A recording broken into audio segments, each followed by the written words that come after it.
Professor Olufimilade is here. So I would quickly, as I said before, everyone is going to be muted. Prof, you are also muted. Now, Prof, if you can unmute yourself, what is going to happen now is I will give you the chance to, take the floor. What has happened here is that the reason why we've basically called this meeting, and I must say, and I must give a very big thanks to the three key speakers. We will have other people to probably put some points across. First of all, Chief Femi Fani-Kayode, the former Minister of Aviation, I would say thank you very much for quickly joining this conversation. At the same time, I'm thanking Mazi Nnamdi Kanu, the leader, indigenous people of Biafra, for joining this conversation. Professor Femi Olufimilade, Director, Buratai Center for Contemporary Security Affairs, Ibunedio University, Okada, Edo State, Nigeria, who also was the APC Presidential Campaign Council of the ruling party between 2015 and now. So I would start by saying, Professor, can you now take the floor? Prof, are you here? Yes, I'm here, Mazi. Thank you for having me here. I think the focus of this discourse is on the NSAS protest, if I'm correct. Yes, the focus of this is solely on the NSAS movement. I chose my term carefully here to say this is a movement. Now, the reason why we all gathered here is there is a dimension that has started evolving in the last couple of hours, where whoever that is trying to make this movement an ethnic movement. And we are here to say this is not an ethnic protest or movement. That we are here to say stop the propaganda to make it one, because that is not what it is. On that note, as I spoke to you on the phone, you now have the floor to make your presentation, Professor. Okay, thank you very much, Mazi. Let me just make a little clarification in your introduction. I was a member of the Buhari Presidential Campaign Council 2015 and 2019, and even in 2011. And that was because of one's belief that based on his antecedents, that is one person that will do this country proud, being a man of discipline, a man of integrity. But I think the recent developments have proved us to be grossly wrong in our thinking. But that is by the way. The protests that are on, by any stretch of the imagination, cannot be described as an ethnic protest. This is a protest started by youths across the ethnic and religious divides who have been at the receiving end of police brutality in Nigeria, particularly in the southern part of the country. And those kids on the streets, so well organized that I would say anywhere that they organize the best and most sophisticated protest in the history of this world.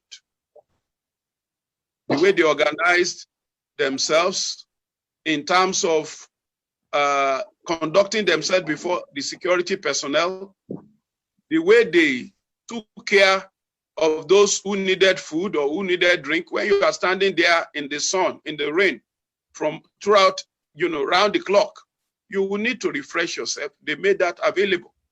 Those who are brutalized, rescue, treatment, arrangements were excellent.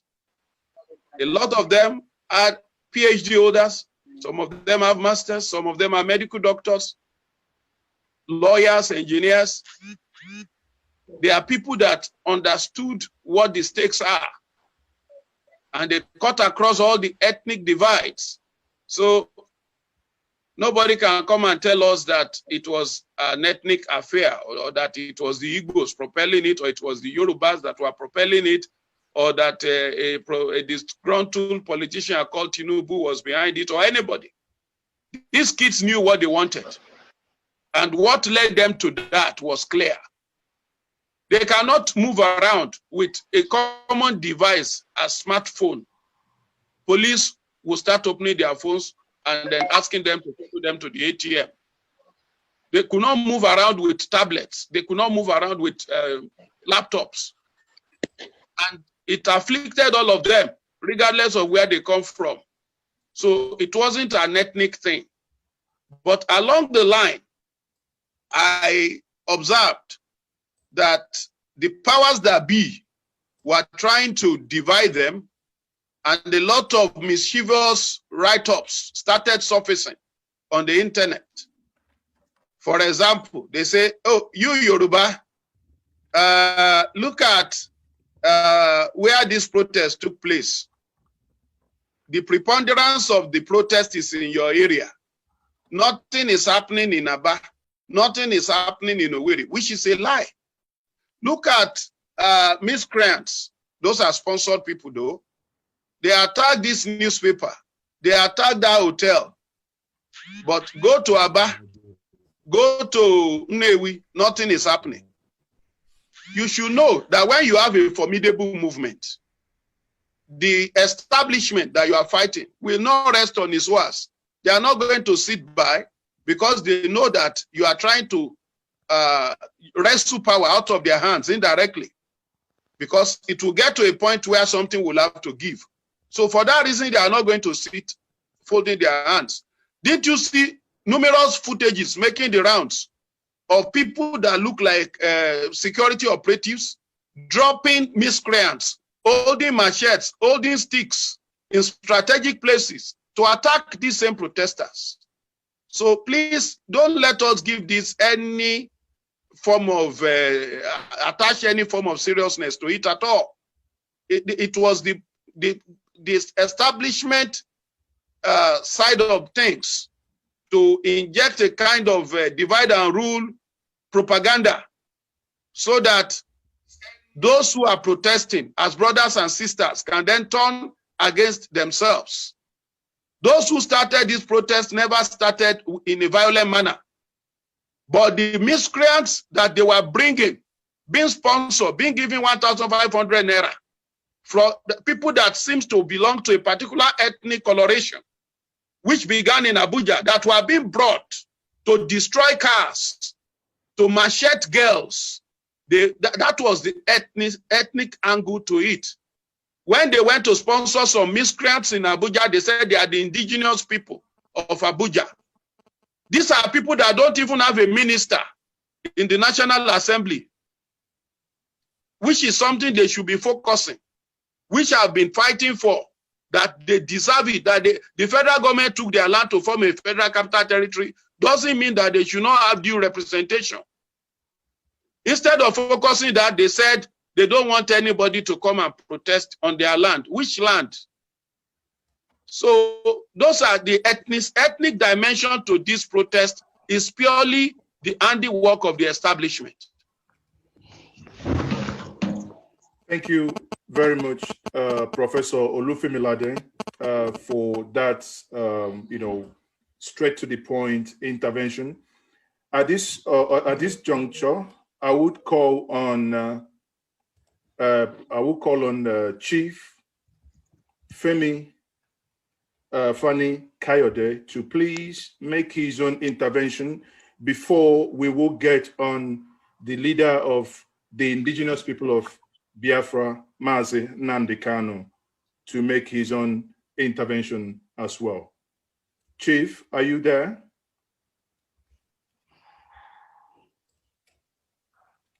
Chief, can you please unmute yourself? Yes, going to spotlight you now.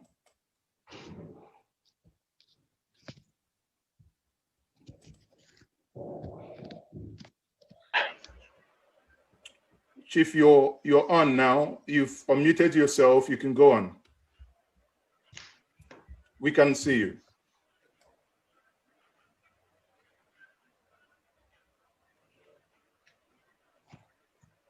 Chief Fani Kayode, we can see you. Thank you very much.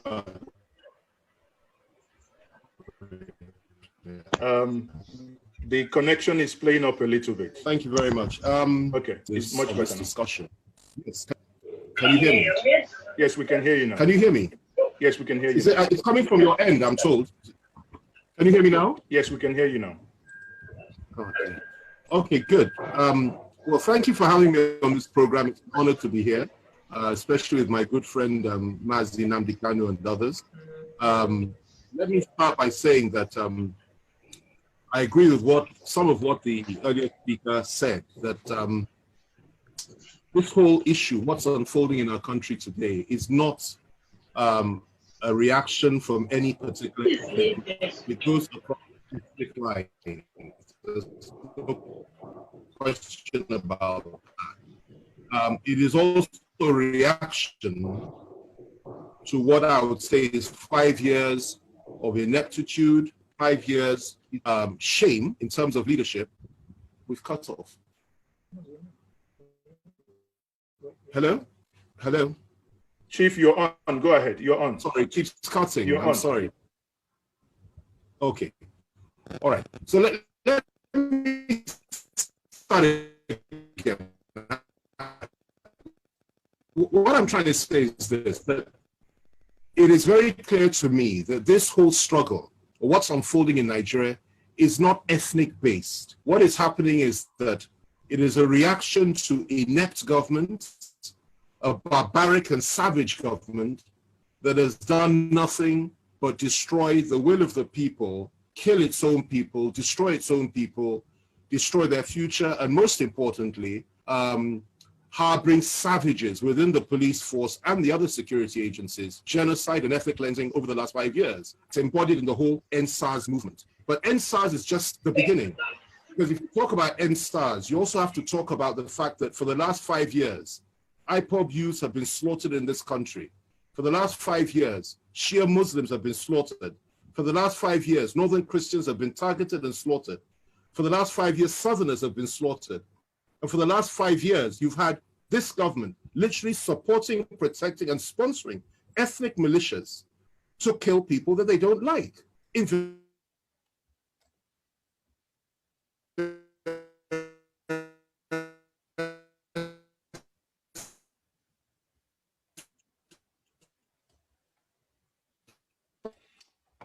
I think the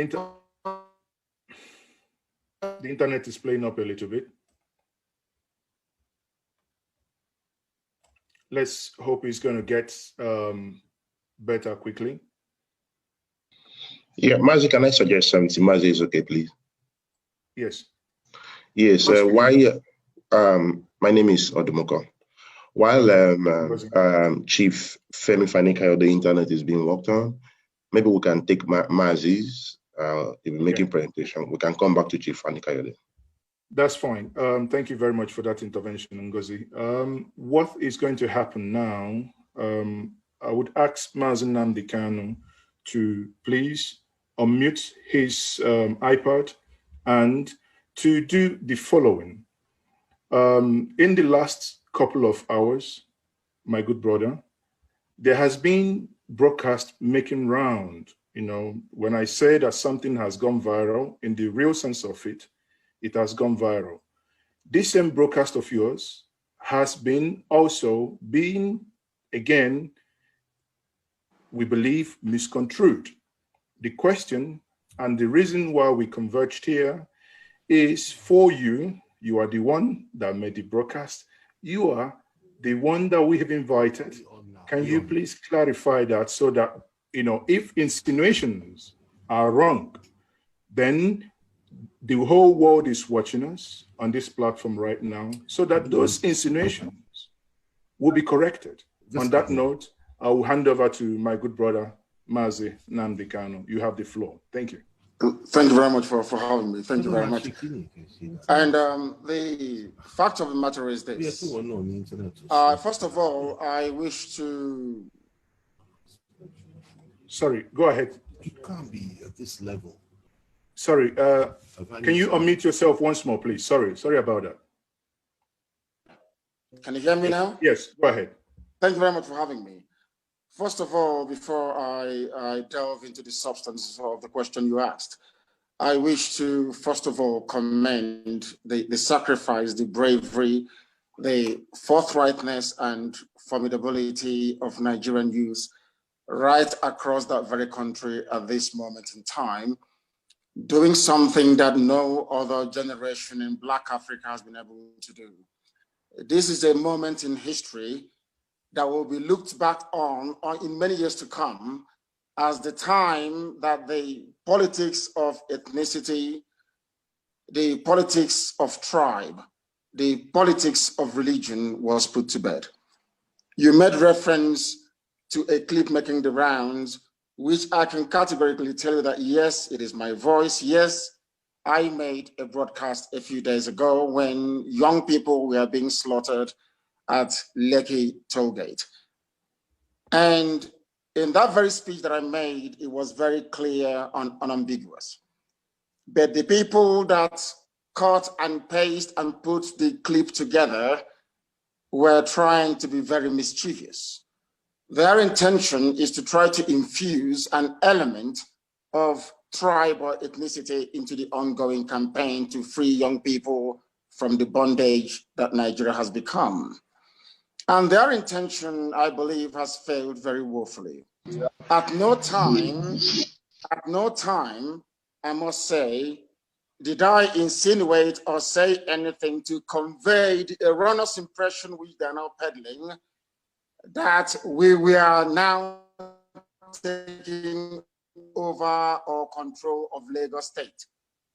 I was live on air and somebody called, a Biafran for that matter, a young lady called from Lekki. They were under attack. And as a matter of fact, that very clip has been posted on my page, on my Facebook page.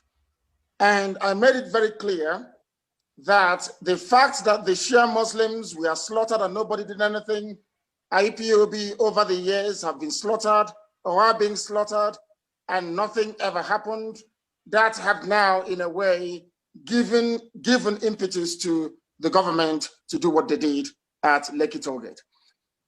Unless you do not have a child, anybody who has empathy, anybody who has a child, anybody who is a parent, you will feel for what those people went through a couple of nights ago. And in the heat of the moment, enraged and angry that such a thing could be happening to those holding Nigerian flag and singing Nigerian national anthem, that spontaneous anger and rage within those survivors from Lekki Tollgate spilled out and became what you're now having today. It was the government that provoked it.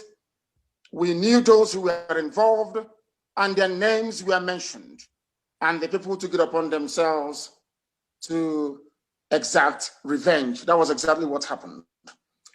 Now, listen to this. Somebody rang the program. That very person said they are calling from Oyibo. And as you well know, in Igbo child, that the white man miraculously named Port Harcourt, there is a place called Obibo, not Oyibo. I corrected the caller by telling the caller that you are calling from Obibo and not Oyibo. Do you know that these people twisted those words and said that I was referring to Oyimbo, somewhere in Lagos, that Biafrans are now intending or planning to take over a part of Yoruba land. And the world must understand this. When we started our agitation for Biafra, there was a lot of representations and a lot of people asked us to nationalize it, so to speak, to make it Nigeria-wide. And I said no for exactly what is happening today. If I am not allowed to intervene when Nigerian youths are protesting, that means there is no Nigeria in the first place. And the most shocking thing about it is that the people who are behind this very cheap propaganda are supposedly learned men and women. If you claim there is a place called Nigeria and something is happening in a part of Nigeria, and so to speak, another Nigerian from elsewhere is making an intervention. It could be positive, it could be negative. Are you now saying or implying that people should only intervene only when matters or issues affect where they come from? If that is the case, then the whole One Nigeria debate is a hypocritical one. That is what I want the world to take away from this. Now, at no time did I imply that any part of Yoruba land is being taken over by Biafrans. At no time did I imply that we are there to take over what our young people are doing on the ground. This protest, which has now turned into a revolution, was spontaneous as a result of years and decades of brutality of the state against innocent young people, ostensibly from the South. Thank you. We have not made any attempt whatsoever. We have not made any attempt whatsoever to immerse ourselves in the process that they are now going through in order to accomplish what they have set out to accomplish in the first place. What we merely did was to give our widows might, to direct them as to the best things to do. That very state called Nigeria have been involved in the killing of their young people, not just robbing them of their dreams, but killing them quite literally. And something needs to be done about it. And we are doing something about it. What else I find very shocking and distressing is this. We have now forgotten about those that lost their lives at Lekki. We have now forgotten about those who were drenched in blood and the green, white, green flag of Nigeria soaked in the blood of the innocent. We are now talking about tribe and ethnicity, from people that should know better, from people who over the years have been telling us about the virtues of one Nigeria and the need to sustain a sense of pride and nationalism within each and every citizen. All of a sudden, they have become very parochial. All of a sudden, they have withdrawn into their tribal shells. And that is very, very distressing. And it is not in a good place for any of us to be in. Right now, our focus is to encourage our young people to be law-abiding, to protest, which they have a right to, and to ensure that all the demands they have set out is being met by the government. And anything we can do in that regard to accomplish the results for which these young people trooped onto the streets and have sacrificed their lives for is what we are going to do. We are not going to be deterred. Hausa, Igbo, Yoruba, Efik, Izon, everybody is there. Gwari, everybody is there out on the streets protesting and asking for a better society. So this very nonsensical ploy to try to infuse tribe into it, it has failed already, and it will continue to fail. We are no longer going to be divided. Everybody is suffering, and we have now come together to say we must put an end to it. They can try all they like. As the professor said, they unleashed their thugs in Abuja. Was that IPOB? They were holding Jericho rifles supplied by Israeli government to fight Boko Haram. They gave it to their thugs in Abuja to go out and kill people. That is very, very sad. That is what we are fighting against. The government is the problem. The state is the problem. Those who support this edifice of corruption called Nigeria, they are the problem. They are now playing the ethnic card. They never believed that something, this monumental revolution would have happened in their time. It is now happening, and they have to live with it. There is only one solution: meet the demands of the young people. Then they will go back home. If you do not meet it, they will remain on the streets until victory is assured. Thank you very much. Thank you very much for that intervention.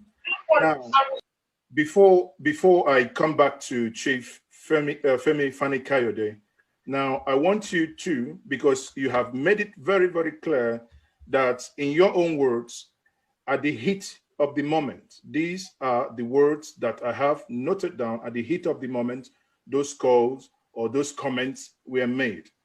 Can you please, in the interest of our people, now, for those that have listened to your initial message that might not have the opportunity, that we are given the opportunity now. Can you please rephrase or make your stand explicitly clear? Thank you. My stand is that I support our young people, I support the protesters, and I also support the right of people to express their views without it being distorted. As I've said before, they cut out what I said and then quoted me out of context. If you want to know what I actually said and the context within which I made those statements and comments, you need to listen to the entire broadcast. It is called perspective, so that people can understand where we're coming from. Them cutting it this very way, they were very upset that Bola Ahmed Tinubu jumped ship and ran away from Lagos. That's entirely their prerogative. But one thing we are fighting against is corruption at all levels, regardless of who is involved. Regardless of who is involved, corruption will be fought.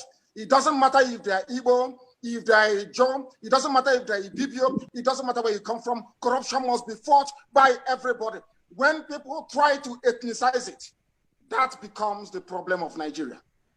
And that is what our young people are fighting this very day. Thank you. Go and listen to what I said. I am against violence of any sort. We are in alliance with Yoruba people. I love Yoruba people very, very much. I would not dream of intervening in the affairs of Yoruba people. I am a Republican.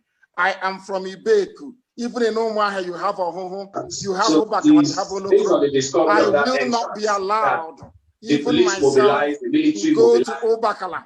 Mobilized, and then they now started. Sorry, can you please, can you once more, I know, can you please once more unmute yourself because someone, yes. Okay. Thank you very much. I have a question. I hope I will get it. I hope I have the chance to ask excuse me, I will boot you, Nandi Kano, please, can you hold on a moment? I will boot you out of this meeting. I've said at the beginning, if you have any question, raise your hand. Do not unmute yourself. It is very distracting when someone is speaking and someone else is interjecting. Please, if you do it again, I will put you out of this meeting. Thank you very much. Please. Sorry about that. Yes. Sorry, my brother. May I proceed? Please proceed. Thank you very much. What we are saying is this. It doesn't matter. The problem of Nigeria is that when somebody from your tribe or your ethnicity is corrupt, you try to protect them. I am against it. I am against it, and I will fight against it. And I believe that is what the young people are fighting against right now out on the streets and sacrificing their lives in the process. I hate it. It is very, very cheap, condescending, and unbecoming of people who claim that they are learned. What we are fighting for is an equitable and just society and a future that not just ourselves, our children, but the whole of Africa will be proud of. And these brave young people now out on the streets are doing exactly that, and we must support them. If you kill them, you become my enemy. I don't give a damn who you are. Once you kill these young people, it doesn't matter if they're Hausa, if they're Fulani, if they're Bachama, if they're from anywhere in Nigeria. Once you kill them, I will despise you. I have been at the forefront of campaigning for justice for Shia Muslims. I am not a Muslim. I am not Shia. And I'm not from Southern Kaduna or from the north, as the case may be. But I have been fighting for them, and I will continue to fight for them. What I'm saying, I was quoted out of context. What I said was taken away bit by bit from the broadcast. They did their cut and paste to make it sound very horrible, to gain a greater perspective and insight into what I actually said. And under the circumstances which I said them, you must listen to the entire broadcast. And I have this to say, all of them trying as much as they can to infuse ethnicity and tribalism into this brave work that our young people are doing, they have failed on arrival. That is how Nigeria behaves. They need to, something they learned from Britain, unfortunately. They must divide you to conquer you. They now know that the South is very strong. They now know there is no enmity or any issues between the Yorubas and the Igbos, the Oduduwas and Biafrans. and they are doing all they can to engender one. They want to start a problem so that this very protest, this very revolution will collapse, but they have failed because people are now wiser and they are more sensible. Do you think that I will ask? My father was a traditional ruler before his demise. Are you telling me that I will give orders to people to go to the Oba of Lagos residents to go and try to desecrate it? I will not even dream about it. I won't even think about it. As I was saying before, we were somehow distracted. I am from Ibeku, in Omoahia. In that same Omoahia, there is a home. In Omoahia, there is Omoapara. In Omoahia, there is a Sirimo. In Omoahia, there is Obakala. I cannot leave Ibeku and go to Obakala and tell them what to do without them inviting me to do so. Therefore, I can never, ever. And to be honest with you, if in any way, shape, or form, what you've heard have somehow conveyed an erroneous impression of what I was saying, then I do apologize for that. But what I'm trying to say to people and what I need them to understand is this. Corruption must be fought. It doesn't matter who is involved, their tribe. The same thing that Fulani Janjaweed are doing with Buhari is what some of these people are trying to do with Tinubu. The same thing, and you're talking about a good country, a good Nigeria, whereas you are being very tribalistic about issues. In fact, I'll be very, very happy if somebody else from any other ethnic group can come and be as vocal and as vociferous as to what is happening to Biafran people. Our men were killed in 2016, a lot of them at Mpo. And might I also correct one other misleading impression that these people, these criminals may have about what we are trying to accomplish here. I use the word our people all the time, or our men.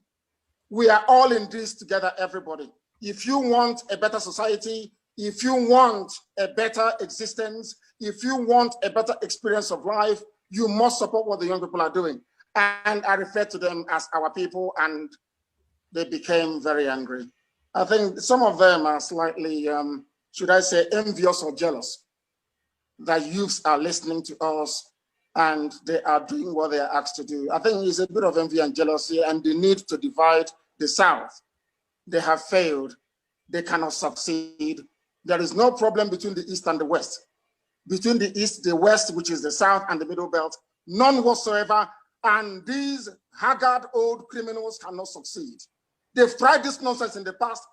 They succeeded. They divided Awolowo and Nnamdi Azikiwe. They cannot do it now. They cannot do it with this generation of 2020.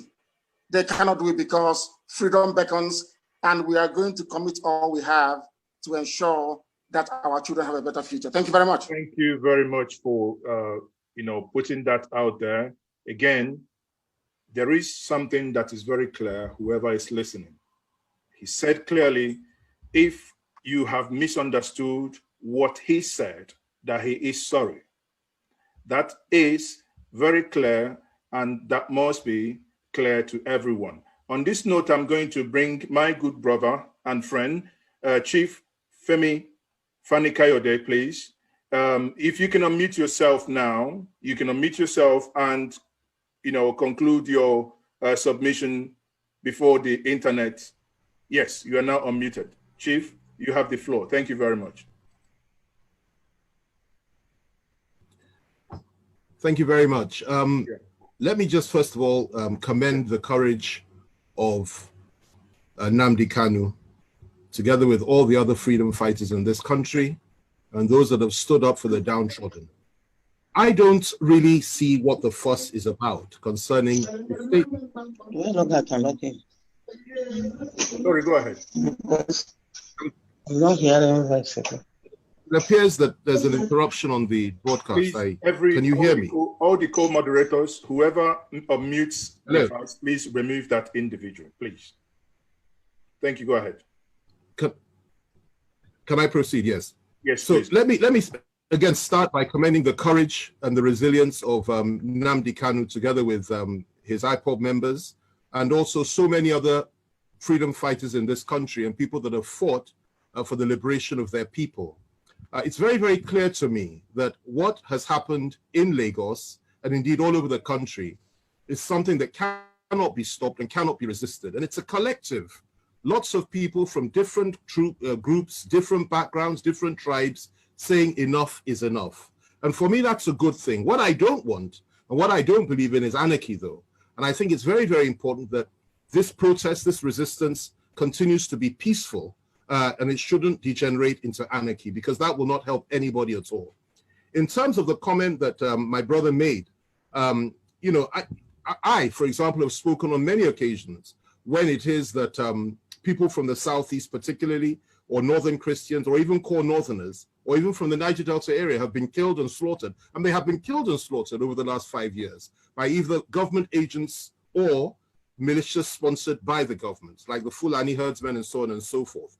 And I, as a Yoruba man, have spoken against that. And I've also condemned people, leaders from the East, from the North, and so on and so forth, without sparing any of them when these things are done to those people. So I really don't see what the problem is when a situation occurs in the Southwest and our own people are being slaughtered by security agencies, when people from the outside show legitimate concerns about mass murder and the slaughter of children who are simply protesting for their rights. And somebody from outside the Southwest now says, well, this is wrong, and perhaps gets a little bit upset and says one or two things he may not have said in terms of targeting people out of anger.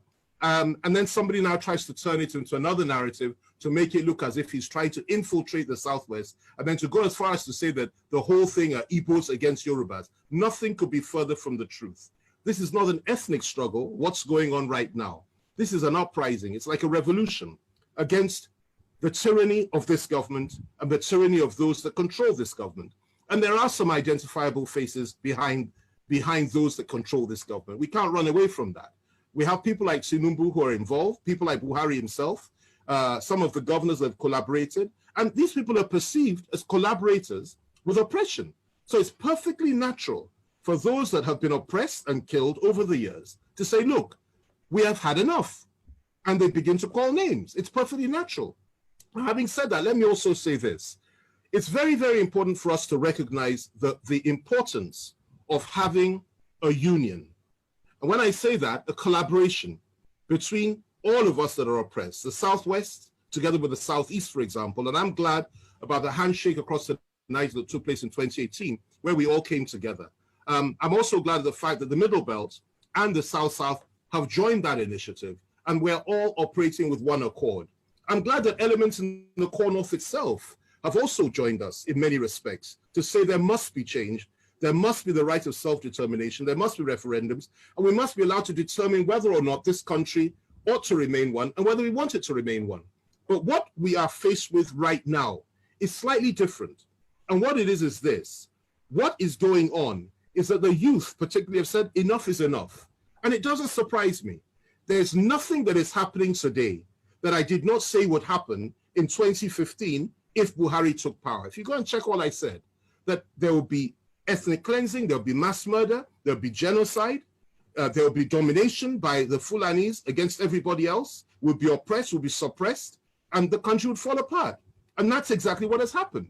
And unfortunately, people didn't listen at the time. Well, we're all in it now, and we all have to face it. And what is unfolding is the unraveling of the Nigerian state. If there isn't some form of compromise in terms of restraint by the government, and if these games continue, I'm assuring you things will get far worse. And let's look at what really happened in Lagos, because that's a case study. I could talk about things that have happened, you know, in other parts of the country, because as a Yoruba man, I'm a little bit sensitive to the fact that why is it that the whole... Go ahead. So the whole country has suddenly come alive now, is complaining about oppression. The whole world is talking, rightly so, NSAS. But look, 2 years ago, IPOB youths were slaughtered. They were slaughtered as if they were nothing but chicken. A couple of years back, 3-4 years ago, Shia Muslims were slaughtered. A couple of years back, Northern Christians were slaughtered. And this has been going on for 5 years all over the country. It's now come to our territory. And now we've finally woken up. And in those days, when we made noise, people say, oh, you know, you're an alarmist. You shouldn't talk about these things. Don't worry about it. It's not affecting your own people. Well, it's come home now. It's affecting us in the Southwest as well. And we knew it would happen. Now, this one is rather different. A situation where soldiers, will barricade kids, surround them, trap them in, cut off all the CCTV cameras, put out the lights, and the kids sit on the floor and begin to sing the national anthem and cover themselves the Nigerian flag, and without offering any resistance at all. And the soldiers simply point their weapons at them and begin to shoot at them, like they're shooting at rabbits in a cage. That is where we are in Nigeria today. And what happened? After they killed a few of them, the military authorities ensured that ambulances and helicopters could not get into the area because they didn't want people to know how many people had been killed, and they were trying to hide bodies. And this is what happened. And when it was all over and there was blood on the streets, people started shouting. Well, what happened since then? Nobody has come out to take responsibility. We don't even know which military officer led this team. Some say it was the senior officer, the Brigadier General Omata. Others say it's one Colonel Sage. We don't know. Nobody knows. The president has not spoken. Nothing has happened. This was genocide. This was mass murder. This was ethnic cleansing, because those people there were Nigerians, and the Nigerians are one, at least they were one. They are not just one tribe. Across tribal lines, they were slaughtered, children, and nothing has happened. President hasn't spoken. Now, that impunity and that wickedness and that cruelty is what other people have been experiencing throughout this country over the last 5 years since Buhari came in. Christmas Day 2016, Christmas Eve and Christmas Day, 800 people were slaughtered in their homes, including babies, by Fulani herdsmen in Kaduna, southern Kaduna. Nobody cared. Nobody said anything.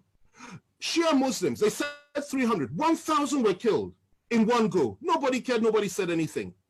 IPOB news, I go back to them, slaughtered every day. Namdi's house, Namdi Kanu's house, raided, people killed, even dogs killed. This is what has been going on for 5 years, and nobody cares. Look, I went to the Core North recently on a trip, and I'll tell you what I discovered. I discovered that Zamfara State, more people were being killed in Zamfara State on a daily basis than any other state in the Federation, 300 to 500 per day. I was amazed. The same in Sokoto. So everybody's feeling this thing, this tyranny that Buhari has foisted on all of us. And what is happening today is a resistance to that. And I'm saying that I pray to God, we keep it peaceful, we keep focused, and we keep saying that, yes, end SARS, but no, don't just end SARS, end tyranny, end tribal subjugation, end expansionist tendencies of one tribe against the other, and end the idea that we cannot sit down and talk about restructuring, and we cannot sit down and say we must self-determine. Every ethnic nationality in this country has the right to self-determine. And if we're going to stay together, let it be by choice. Don't let it be by force or by coercion. That is my view. And I'll end with this. If we don't restructure this country soon, this country will break up. And it'll be a very ugly breakup. That's number one. Number two, I'll also say this, just to round up. If the tyranny of Buhari continues, and if he refuses, I mean, listen, he has refused to address the nation. Traditional rulers are being chased out of their palaces. People are being killed every day. Mobs are roaming our streets. At least 23 states have imposed a curfew as we speak today. There is anarchy in the land. The police are going through challenges. The military has gone berserk. Everybody has gone crazy in this country. And our president has refused to speak. And you know what he's telling us by doing that?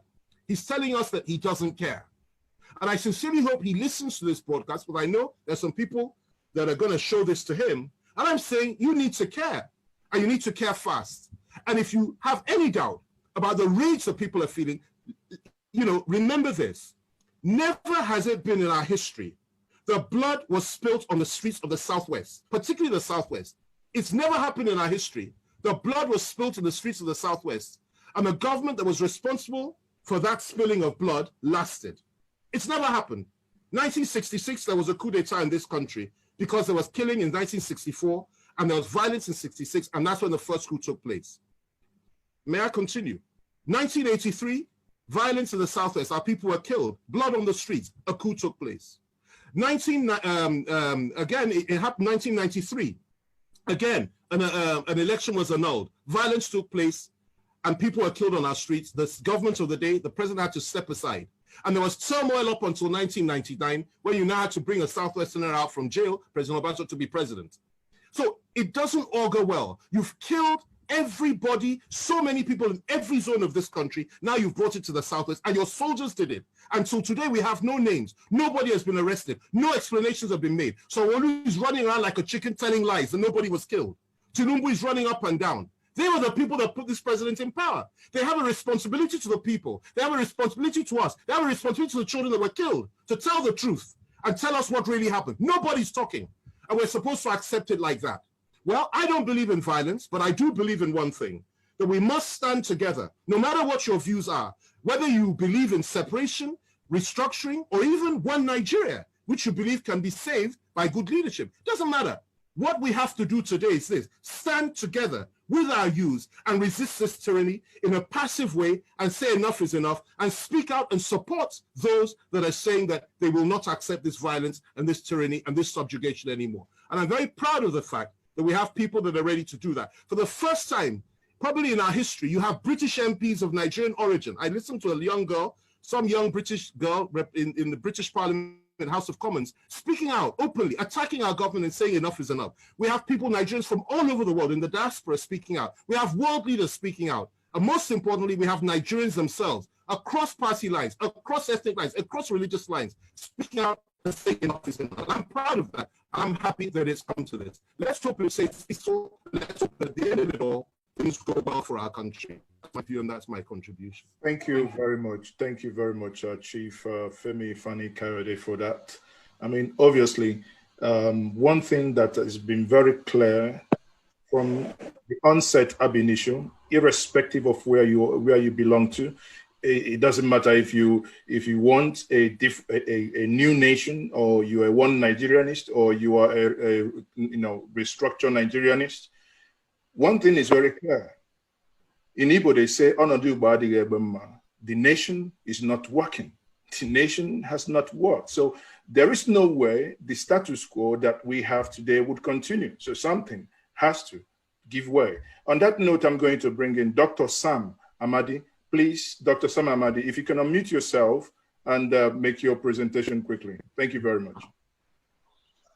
Thank you very much. I think I don't have much to say. I'm delighted that Mazi Nnamdi Kanu made a very clear clarification. And I'm also delighted that our brother and comrade Femi Fani-Kayode has reiterated the same thing.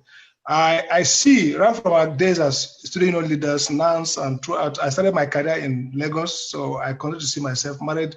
My wife speaks more Yoruba than Igbo. So I hate to see that these two very vital elements of the Nigerian transformation are something we cause a division among us. I'm very happy that Mazi has reiterated his statement, and from what I heard from him, and I believe him, he never intended to mobilize against Yoruba interests. I totally believe him, and I have already posted some of those snippets of what he said, because they make sense to me.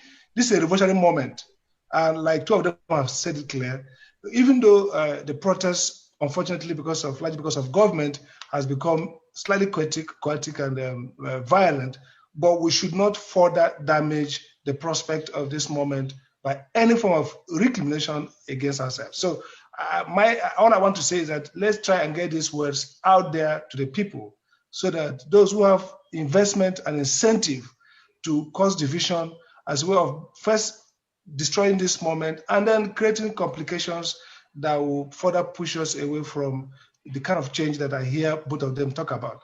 So I would end on the note that please, let's get the word out there. We are one. We are yoked together by destiny, by history, by association. And if we, East, West, and South, unite, it's not against any part of Nigeria, but I'm totally in support of the structural crisis that must be resolved through deeper democratization. And that's what this moment is all about. And so let no rhetoric, let no statement, every confusion, if people misrepresent anything the Kanu says or Chief FFK, let them make effort to restate their position, so that clarity is critical to moments like this. Revolutions require clarity, consistency, and coherence. That's all I would say. So I'm happy that this message has come out, and it's our job to take it all around so that our people will be rest assured. I've got calls from Lagos, from everywhere, from the Southeast, and say, look, I hope this is not a moment of rupture, but now I think it's a moment of convergence and strengthening of our common commitments and our historic ties. So thank you very much. Thank you very much once more, Dr. Sam Amadi. Obviously, the reason why we have convened here is to say that the things that we've been reading, the things we've been, on WhatsApp these days, anyone who is out there that understand what's happening, it's always a case of, this is what has been said. How can you people allow this to happen? In the last honestly, I would say in the last 12 hours, the avalanche of messages and calls that many of us have received is unprecedented. And I must, on this note, thank my good brother Nnamdi Kanu and Chief Femi Fani-Kayode for honestly putting this out there. And I think Professor Olufemilade he's no longer here, that joined us from Benin City, Benedion. These are the comments so far made, and for the journalists that are here, please. Now, it is the duty, as these clarifications has been made, that this is not what was intended.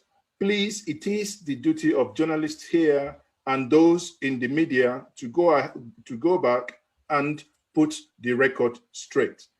It gives no one joy to see that we will lose any life more than what we are losing now, because obviously something is not right. Something has, as in the next couple, in the last couple of days, we have seen what is happening. The nation is mourning. The youths are on a trajectory where they are asking questions to say, we want to be heard.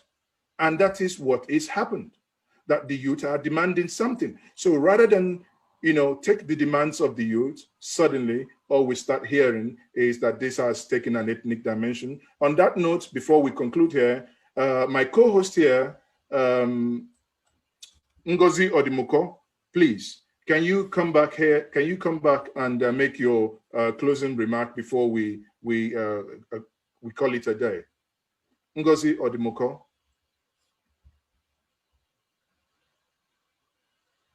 Ngozi, can you please come back? Ngozi was thrown out.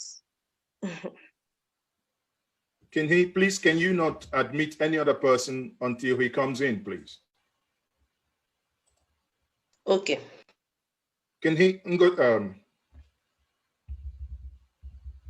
sorry, let him come back in. How come he was thrown out? Ngozi stated on the forum that his computer was down. Okay.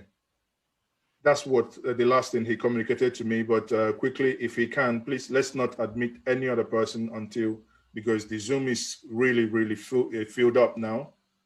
So again, like I said before, while we are waiting on that, please, it is now within our rights. It is now left for us to go back and say, these comments, these statements made, as he said, these were made on at the heat of the moment. These were not intended to be conveyed and to come out, so that if you want to have what he said in the context that he said it, the whole message ought to be listened to.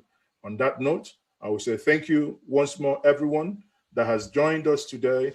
I mean, what we are doing here is to ensure that we still have a peaceful nation. Irrespective of how we want to progress, no life needs to be lost more than what we have already have ongoing. Okay, sorry, hold on here. He's calling me back, hold on.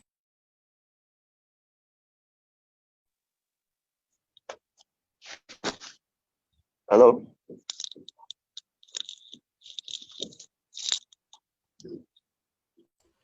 Sorry about that. Sorry about that. Okay, on that note, I think there are a couple of people that I would probably give the chance to speak now. I have here Mazi Obiosuji. Obiosuji, please, not more than 1 minute. Go ahead and make your contribution. Unmute yourself and make a contribution, not more than 1 minute. You hear me now? Yes, hello, can you hear me? Okay, Mazi Nnamdi Kanu, I'm very, very pleased to have had this opportunity to have you make these clarifications. I think you're one of the most misunderstood individuals, and this includes me too. But having heard you today, sir, I want to really appreciate you. Can I just kindly please ask you for a favor, sir? I think you should be more visible and then more clear with your intentions. You do not understand, sir, how far what you have done today, how far it will go, particularly for the Igbos that you love so much. I tell you, sir, if not for this, it's not impossible that in days to come, Igbos' lives would have been at risk. I listened to the governor today. It was, in fact, the subtle comment he made during his interview with Arise Television. I would just suggest that, sir, if you can, go back to that interview with Arise Television. You'll find out that the so-called intelligence investigations that they want to do has to do with that particular clip, audio clip that came out. And with this, I think it does extension. So please, sir, if I can, if it's just a favor, please be more visible wherever you are, of course, with your life, with trying to look after yourself. That's very important. But please, let us hear you and understand you clearly, very unambiguously. You are one of the most misunderstood people this side of planet Earth. I don't want to go into others, so I don't take the time of other people. Meanwhile, well done, sir. Thank you very much. Thank you very much. Thank you very much, Obiosiji. I think Mazi Ngozi Odumoko is still having some issues, but nonetheless, I would get him now to speak via. So you are now, yes, we can now hear you. Please make your intervention as you are no longer able to come in, please. Okay, thank you. I want to thank the entire Igbo nation. I want to thank the entire Yoruba nation. I want to thank the entire Ido nation, the Middle Belt nation. I want to thank our Hausa brothers. I want to thank men and women of goodwill. I want to thank Mazi Nnamdi Kanu for his humility, for his godliness and openness. I want to thank Chief Femi Fani-Kayode, a great man, a lover of men and God. I want to thank Dr. Femi. On this note, I want the whole world to know that the Igbo nation and the Yoruba nation are inseparable. The Igbo nation and Yoruba nation are from the same ancestral heritage, right? We share so much in common. And God in his mercy was able to establish this when Nzukumuna was able to organize handshake across the Niger. For the first time in long history, the Yoruba leaders and elders, with our great father, Tadiwa, Rupadoranti, Ayo Adebanjo, Iba Gani Adams, and all the great, even our great Oni of Ife, was able to move all the way from southwest to come and shake hands with the Igbo nation, with our leader, Chief Onyamudu. We want to thank, because this cannot come without love and understanding. Please and please, Mazi Nnamdi Kanu have shown the greatness in him by being so open to clarify things that they said that he didn't actually say that he was misconstrued. We want to thank God because we must not allow any genocide befall our people again. The Igbo nation must not suffer for what he does not know about. The Yoruba nation and the Igbo nation are bonded. I want to thank God for the love and alliance that have come to exist between the Igbo and Yoruba. And now, Omoluabi, I am an Igbo man, same time I'm an Omoluabi. I want to speak to our Yoruba people. Please, the Igbo is your brother. I want to speak to the Igbo people. The Yoruba are your brothers. We must not come together. We must not come together to face the black community in the world. It's when the Igbo and Yoruba work in unity that black men, women and men will restore their glory. God has positioned the Igbo and Yoruba to restore the glory of black people. Please, let this distortion end. Let there be no war or conflict. Let there be no looting of Igbo people's shop. let the Igbo people don't go on social media attack the Yoruba. This will never happen. We thank God for this meeting. We want to thank Mazi Ezeoke for also coordinating this meeting. I want to thank Ozuko Muna, who is the brain behind this. I want to thank Mazi Namdekan and all of them for accepting to do this for humanity. Chief Femi Kayode, we love you. So in conclusion, I want to thank all of you, both men and women of goodwill, press and young people. The NSAS campaign, as a young person, I'm in my early 30s, a young person, I can tell you for free that the young people are frustrated. People graduated 10 years, 20 years, there is no job. Politicians are walking around with so much. Why the people who they should be looking after are hungry, suffering? You cannot continue to run a country like that. And now let me now appeal to Mr. President with every form of humility. Mr. President, please show that you're a statesman. You've been a president before in 1983. You must now show that you are for all. In your inauguration statement, you said, I am for everyone, I am for just no one. Mr. President, please don't allow Nigeria to go up in flames. Please don't run a system that is only based on Fulanization. Show that you're a true lover of humanity. You're a president, you're a father. Mr. President Buhari, remember I came to your house in Kaduna with our film in 2011 to speak to you on why we need to bond together so that we can restore the glory of God in the land. Please, it breaks our heart to see that things are going this way. In conclusion, I want to appeal to all political actors. I want to appeal to men of goodwill. The least we can do is to say so that we can have an effective and efficient system. Let power be devolved. People are asking for self-determination. It is their right. People are asking for restructuring. It is their right. People are asking for good governance. It is their right. People are asking for end to police. It is their right. Thank you very much, Ngozi Odumuko. I think your connection obviously has gone a little bit bad. Now, we are rounding up now. I would have Nnanna Igwe, please. You're going to be the last person to speak. Then I'll bring back Mazi Nnamdi Kanu for his concluding thoughts. Then we call it a day. Thank you very much. Nnanna Igwe, can you please unmute yourself? Just 1 minute, straight to the point.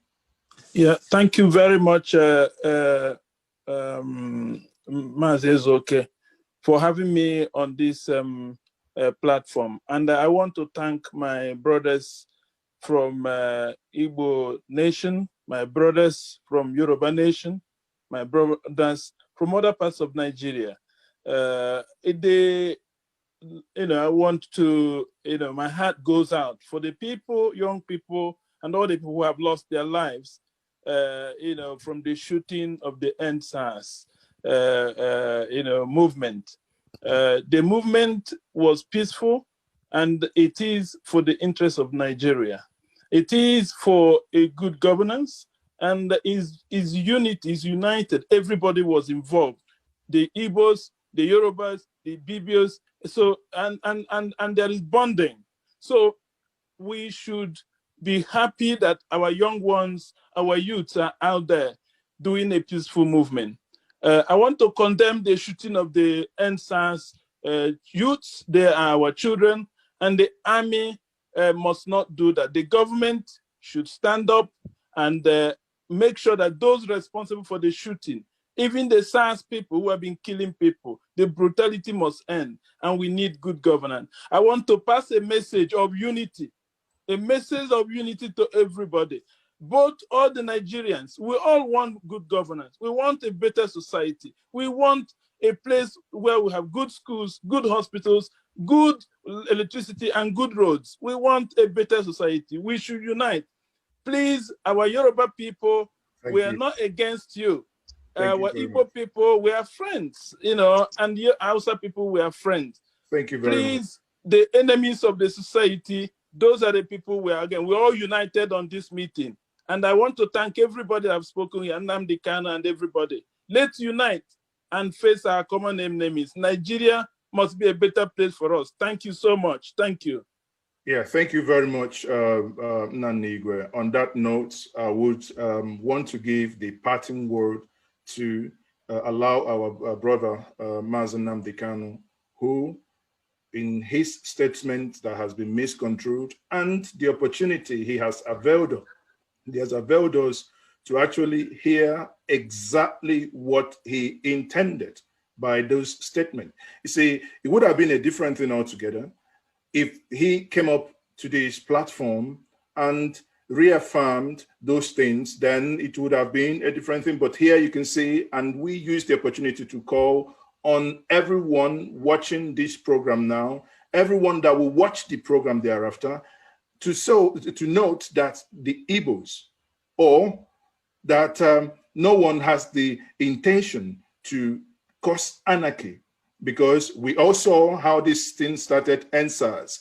Many people, as many of you who watch me know, even in Anambra State, my home state, that we have in Okozo, where people are being killed. We have in 2009, 10, 11, 12, when in Ezu River, I think there was a time Mazi Nnamdi Kanu actually visited Ezu River. These are human beings that they shoot them, just pack them like sardines into a river, and they'll be floating on top. And when the youth said, it is our right to dress right, it is our right to actually be human, what they are asking, that is the basic fundamental in human life, the right to stay alive, the right to stay alive. Now, moving away and trying to move this whole basic right and basic demand that they've been demanding for the last 2 weeks, to say, oh, there is now an ethnic coloration to it, it is best can be described as very mischievous. On that note,